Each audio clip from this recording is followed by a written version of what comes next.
the link between economic empowerment and political empowerment, I think it's very intimate in a way, because the way I see it, I think when we are talking about, for instance, in my work on political empowerment of women, I see that when women are even a little bit above their the possibility to meet their basic needs, and they're a little bit even marginally economically empowered, then they are better able to move out of their home and actually take part in the political activities as well, in, so to speak, moving out of the home into the public sphere. I think through political empowerment, through economic empowerment, I think when they are engaged in entrepreneurship and then they move out of the home to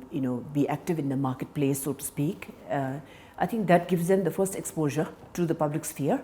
And then thereafter, when we are talking to them about political empowerment, it seems to be much easier. But I think it's very interlinked, because even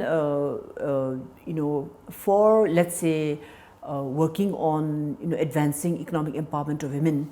unless there are more women in the political sphere,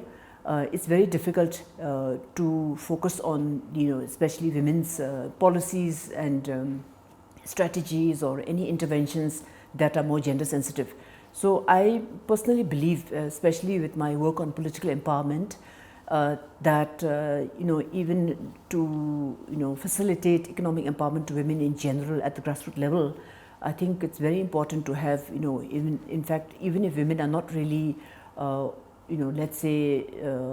entrepreneurial in a sense, I think it's important to push them into the public sphere, even if it's through grassroots engagement in political sphere, so that they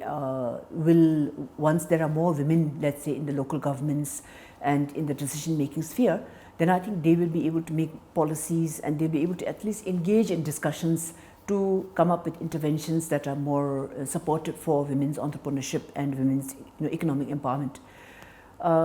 But I think also when women are, and I think the other way also is that when women are more engaged in the economic sphere through entrepreneurship and through various, even if it's through home-based workers who are actually with their, through their home-based work, once they have better access to the market, and once their incomes are enhanced, I think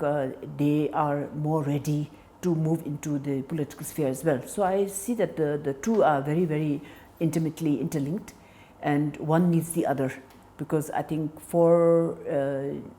for economic advancement policies and strategies, I think when there are more women in decision making and in the political sphere, then it's much easier. And I think increasingly when we are talking about, especially when we are discussing in the context of Homeless South Asia and the kind of policy interventions they're talking about, the kind of policy changes that we want to work towards, especially to achieve gender equality in the sphere of home-based work, when we're talking about the social securities, and we're talking about national statistics which need to take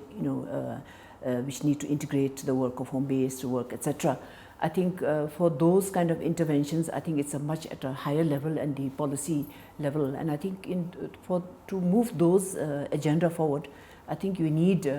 more and more women in decision making. So yeah, so from that point of view, I feel the economic and the political for women are